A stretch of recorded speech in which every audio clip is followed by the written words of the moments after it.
Hi friends, good evening. ఎలా ఉన్నారు? బాగున్నారా? నేనైతే బాగున్నానండి. ఇదిగోండి చక్కగా మన నర్సరీలో పెట్టిన మొక్క, గన్నేరు మొక్క, ఎర్ర గన్నేరండి. మొన్న చూపించింది పింక్ రంగు, ఇది ఎర్ర గన్నేరు. చక్క ఈ వర్షానికి చక్కగా మంచిగా పూలు పూసింది. చూస్తే చాలా బాగుంది. కలర్ చూసారా ఎంత అందంగా ఉందో చూడండి. కలర్ అసలు చెట్టు మొత్తంగా కూడా అదిగోండి అది. కానీ అంటే అసలు ఈ పువ్వులు వాడిపో 5-6 రోజులు ఉంటాయి. చక్కగా దేనికని యూజ్ఫుల్ అండి. చక్కగా అంటే ఒక దేవుడికనే కాదు, మాలగడ్డ పెట్టుకోవడం కూడా బాగుంటాయి. మీ చిన్నపిల్లవాడు చక్కగా పెట్టుకునేవాడు అండి. ఇప్పుడు గులాబీ పువ్వు పెట్టుకోవడమే మూట అయిపోయిందండి. అసలు ఈ మొగ్గ చూడండి ఎంత బాగుందో, ఎంత ఎంత మొగ్గ వచ్చింది చూడండి. ఇదిగోండి ఎన్ని మొగ్గలు వచ్చినాయి.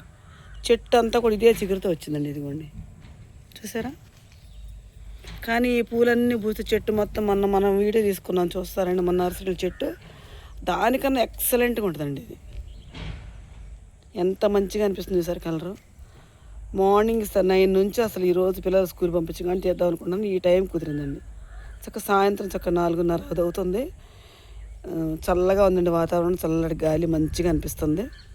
సరే ఈలోపు వీడియో తీసుకుందాం అన్నట్టు మొక్కల్లోకి వచ్చానండి. చూసారు ఎంత బాగుందో మన గన్నేరు. మీకు నచ్చిందండి? మీకు నచ్చిన ఒక లైక్ ఇచ్చేయండి ప్లీజ్. సబ్స్క్రైబ్.